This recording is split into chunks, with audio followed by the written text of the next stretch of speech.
What's up, everybody? It is officially the Trump era once again. How you doing, Gavin? I'm doing good, man. Crazy shit. Wild morning, insane, fascist explosion of vicious insanity at the Capitol this morning. I was watching that go down this morning, taking a couple tokes of the bong, like just an absolute abject horror of what's going on. And all on Martin Luther King Day, no less. So shout out to Dr. King. I know it's kind of horrifying, right? Why did they decide that they were going to put Inauguration Day and Martin Luther King Day on the same day? Is it actually Martin Luther King Jr.'s birthday today? Is that why that happened? Is it January 20th? We can find out really quickly, I guess. I think it's just like one of those things where it just happens to be on the same day. I don't think it was necessarily intentional. Yeah, he was born on the 15th. See, guys, this is immoral. This is wrong. You can't have the inauguration day and Martin Luther King Jr. Day be on the same day, even if it only happens once every 4 years. Seems wrong. Seems unacceptable to me. Somebody should have thought that through. Yeah, at least if the president's a fascist like Donald Trump, like a racist piece of garbage, maybe it was a king like figure. That would be one thing. But Donald Trump seems like a real spit on the grave of King. But again, why is today Martin Luther King Day if not his birthday? Was today the like My instinct, my gut would tell me as an uninformed individual that it was easier for them to assign it to a Monday after a Sunday if they wanted to make it a bank holiday, if they wanted to make it an official government holiday. It's just kind of like Columbus Day, they would have put on a Monday. And now nobody shuts down anything for Columbus Day. We just argue about whether or not it should be Columbus Day or Indigenous Peoples Day. Well, And Trump's new executive order says it's we're going back to Columbus Day, folks. No more indigenous peoples. It's Columbus Day, just like Mount McKinley. We're bringing back Columbus. No I more, I no more indigenous tributes.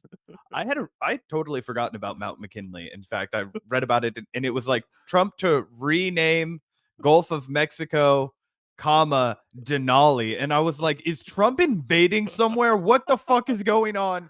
Guys, hold the phone. I know we talked about the Panama Canal. I know we talked about Greenland. Denali sounds serious. I don't know where that's at.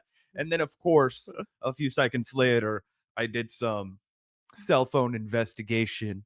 I was like, okay, well, this is technically something that's already, United States government property. It's in Alaska. We could debate whether or not it should be. And it was a total token name change from Obama in the first place. Did that happen under Obama? Yeah, I mean, Obama was no friend to the indigenous people of Alaska. He expanded offshore drilling. He did all kinds of gnarly stuff to Native Americans, just like every other president. It's part of the Standing status Rock. quo. Standing Rock, 100%. Gosh, yeah, you can't even give that to Donald Trump. That was the end of Obama. You're totally Yep. right about that. Anyway, long story short, as a way of, you know, currying favor with the public over a meaningless name change, he changed it from Mount McKinley to Mount Denali, which was its original indigenous name, which I support doing. It's just that if you couple that with a bunch of totally reckless and exploitative and terrible pro corporate policy, then it doesn't really matter to me anymore. But before we get down that rabbit hole, Gavin, would you like to shout out our glorious Patreon community? That's how Richard Wolf says it. He says Patreon community. Thank you all of the fine folks over at Patreon for supporting democracy at work. Gavin and I love democracy at work.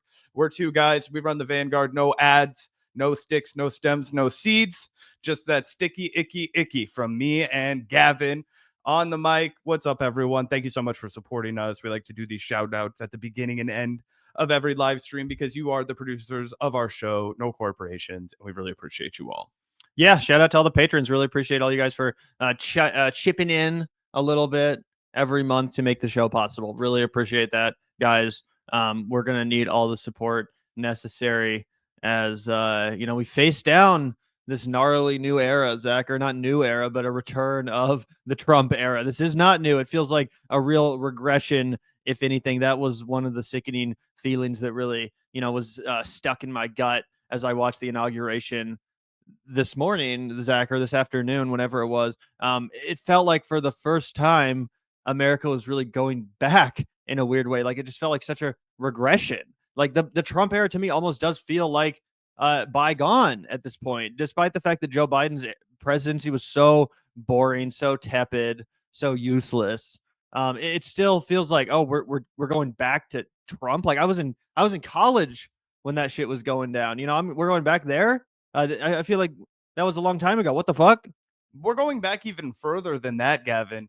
I know you'll remember just as well as I do some of the imagery that he was relying on, some of the rhetoric he was relying on totally harkens back to the original Bush era, right? And obviously Bush Jr. era as well. This was drill, baby, drill. This was, we're going to start producing our own oil. We're going back to expansionist rhetoric. We're going to talk about how we're going to be bringing America, more land again for the first time in who knows how long, right? Manifest destiny. It's crazy what we're hearing from the Republican Party. There was also something that we've been talking about a lot on this show, how the Republican Party is starting to rely more and more on religious rhetoric again. There was a lapse, let's say half a decade or more, where the Republican Party really leaned much more on secular language. They were really courting the new tech bros, the Joe Rogan bros. And now they feel like they've already won that battle, right? Now they feel like they've already kind of defeated everyone in the culture war. So now they're trying to project their new thing, which is the Bible thumping. We've seen that before, but I thought it was pretty out of character for Donald Trump. If you've looked at his entire legacy, if you've looked at his entire career in media or as a public figure at all, he's never really the kind of guy that's going to give it up to God. But after the climactic high note of him discussing his near death experience and his assassination attempt, he did, talk about how we're going to give up the glory to God or whatever the hell he said. He referenced it a lot. And I'm wondering if you think that is foreshadowing for what's to come when it comes to messaging from the Republican Party, and if this is his way of strengthening himself once again with the evangelicals, who he's always had a love-hate relationship with. Yeah, I definitely found it very creepy how much he leaned into God and talking about how he was chosen by God. I mean, what a terrifying thing to say. What a terrifying thing to hear from the man who's about to be in control of this country. And not just in control of the country, but potentially in control of the expansion of the country. As you mentioned, Zach, Donald Trump is going full imperialist. At his inauguration, Trump invoked the colonialist manifest destiny, promising to expand our territory and vowed to forcibly take over the Panama Canal. Canal. It's pretty crazy to hear this sort of language. This sort of language rear its head again. To me, it very much seems the culmination or the end result of so much of the right wing Republican Party embracing the leadership of Vladimir Putin in Russia, to be honest. I mean, currently Putin is obviously in the midst of trying to expand his empire. And I think Donald Trump says, why not do the same thing? China's clearly, in the midst of similar pursuits, expansionist pursuits. And Donald Trump clearly thinks that, we need to be on their level, I guess.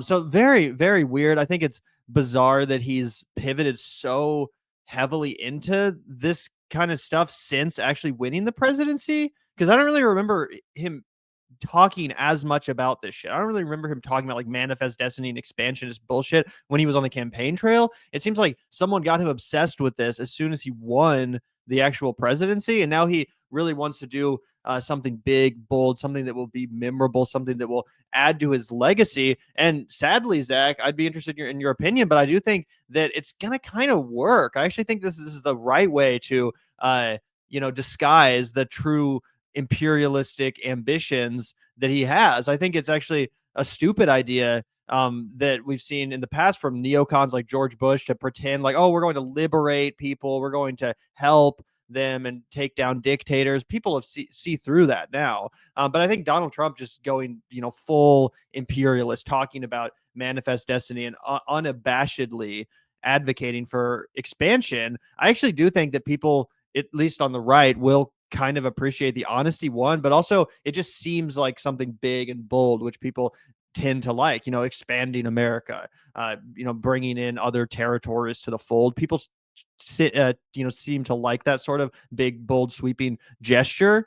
Do you agree with that, or do you think this will be rejected? Oh, people are definitely not going to reject it, right? For the exact reasons you laid out. I also think it's very illustrative of how Donald Trump's mind works, how his priorities are set. You're totally right. There may have been one or two references on the campaign trail to how, oh, I'd like to have Greenland. Greenland would make a great addition to this country. I don't remember particularly, but I wouldn't be surprised if you could be like, actually, he said it once in 2023. He was like, we have to do this. We need the Panama Canal back, because he says so much shit, right? And then people just project what they want to agree with or disagree with onto the vagueness of what he's laid out. That's his entire shtick. That's how he's risen to prominence in American politics. So I completely agree that he's going to go through with this. Here's why I think it'll work, in addition to what you said, Gavin. After what is essentially from a domestic standpoint, and I know people like Mehdi came on the show and he really passionately laid out, like, these are the things that Joe Biden actually did and they were good. But to the American people, the point that Gavin and I were making is that they didn't feel any of it, right? It wasn't a big enough deal for it to have meaningfully impacted their lives. So what feels like did meaningfully impact their life was watching a genocide unfold, watching the United States aid and abet this merciless destruction of an innocent people.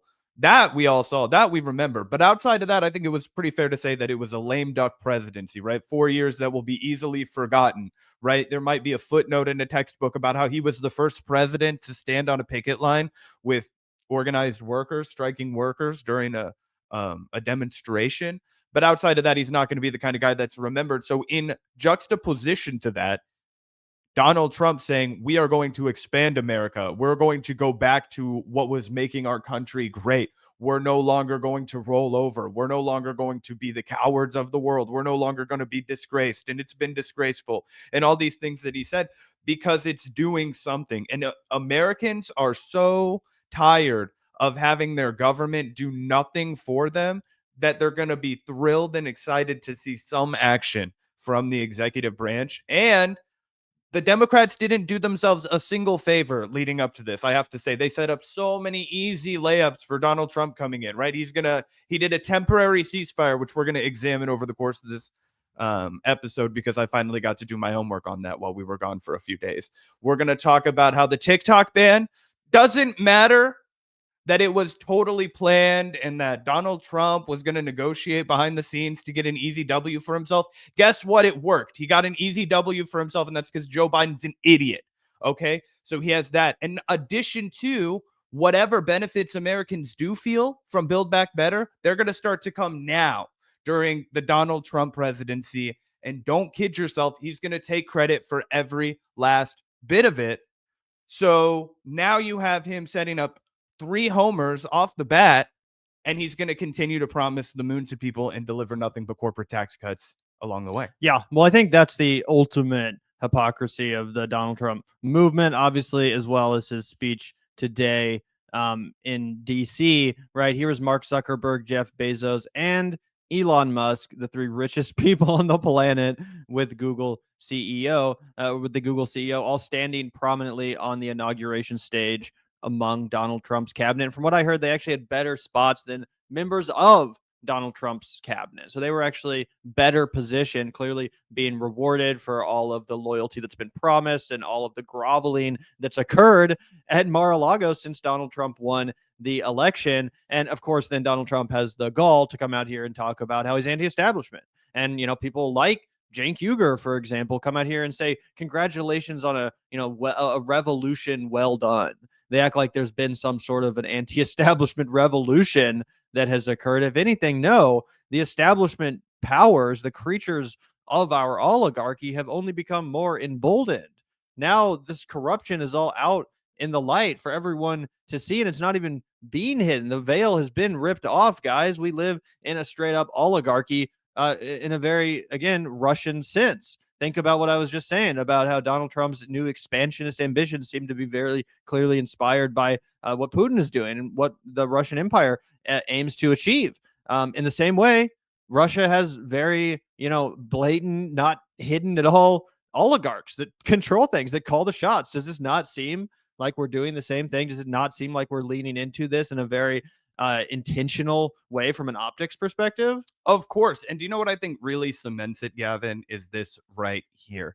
Guess who is the most recent crypto billionaire in our country right now? the majority of Donald Trump's net worth, I believe the last time I checked, it could be more now, 89% of Donald Trump's net worth on paper has come because of Donald J. Trump coin, right? Which is valued at $56.6 billion. A lot of people have pointed out that's more than Kroger grocery store. Okay, that's more than you name it, real company, AMC theater, somewhere you go and actually do something. Yeah, they're not even close to valued at that high. Why?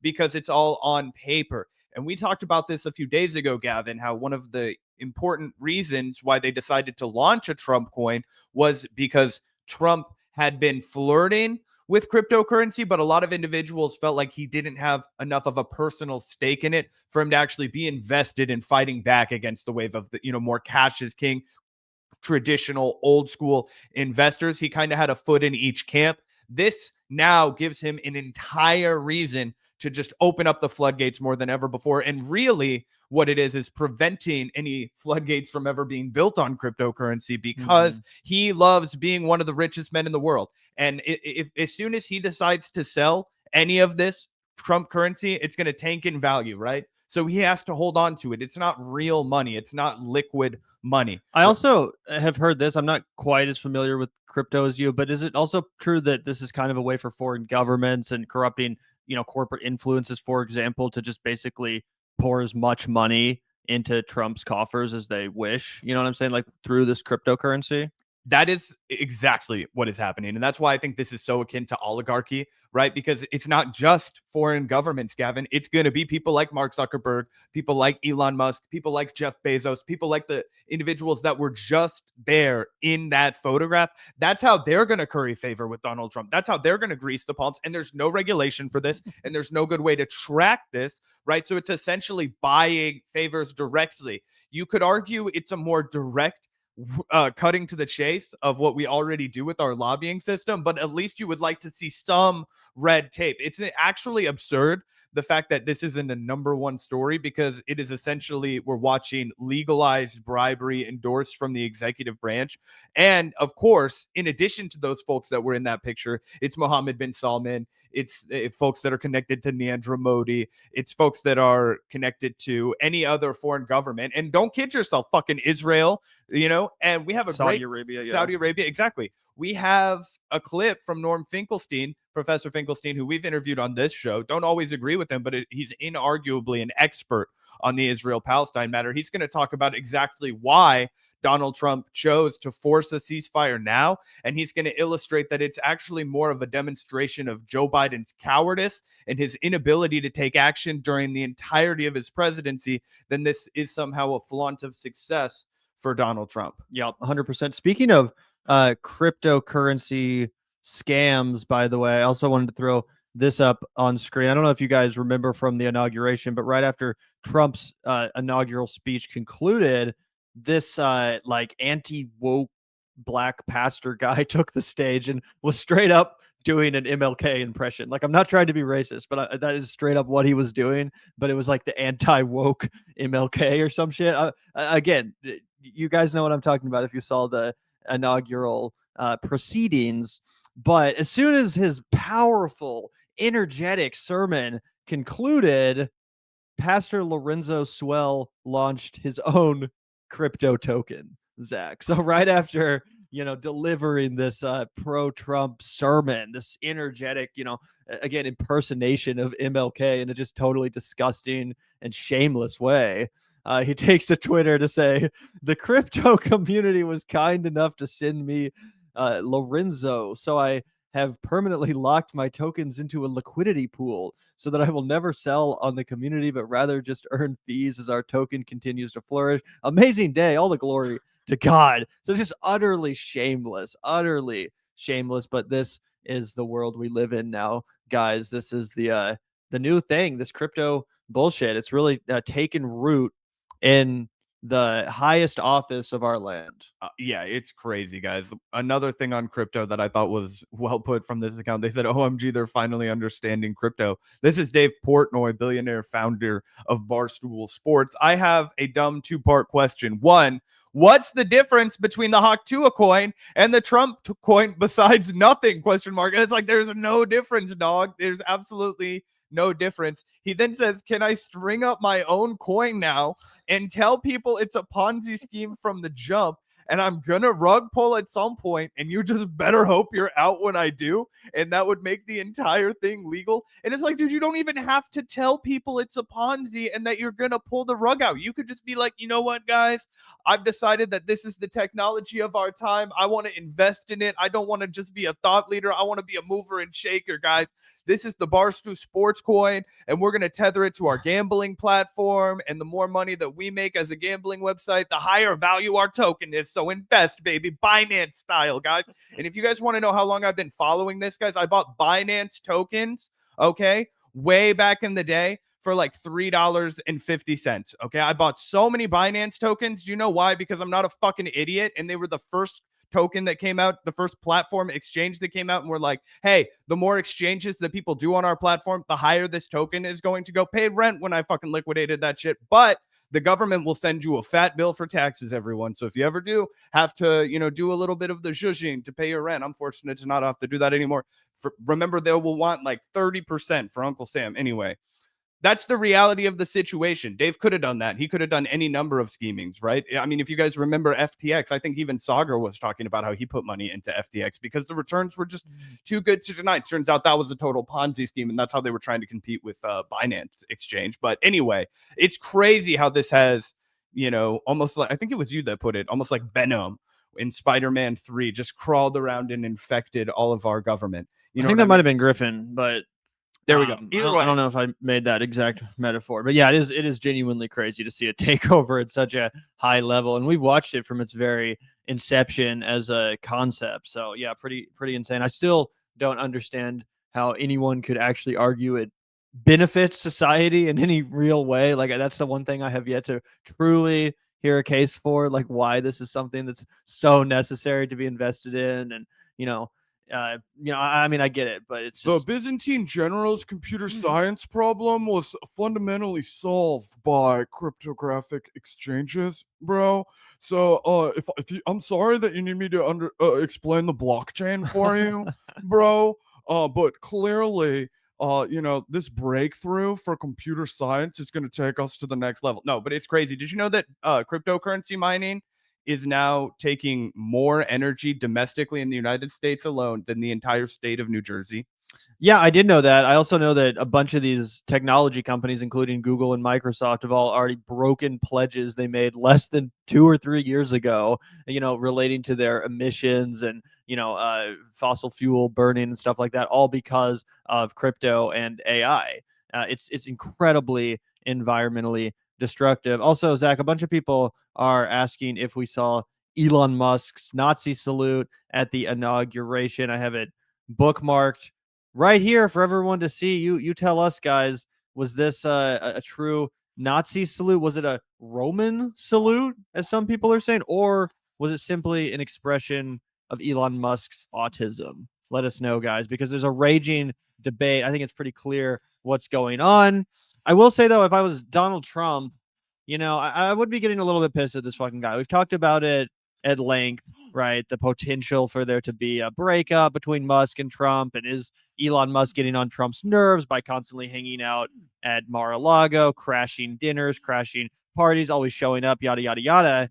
But I mean, come on. If I was Donald Trump, as fascist as Donald Trump is, right? Just from a attention perspective, everyone's talking about this now. It's overshadowing a lot of the stuff that Trump said, a lot of the stuff that Trump did. And Donald Trump does want to be the center of attention, specifically on his own inauguration day. This is all about him. The whole reason he moved his inauguration indoors was because he knew that the crowd size would be smaller than it was in 2016, guys. That's why they moved the inauguration indoors. He couldn't handle the embarrassment of the tiny little crowd. You know how your dick shrinks up when it's cold outside? Well, that's exactly what was going to happen to Donald Trump's inauguration crowd. Hence, got to go indoors. But don't you think this kind of shit must piss off Donald Trump a little bit? Like, come on, bro. You're clearly just trying to steal the stage. You're clearly just trying to steal my spotlight.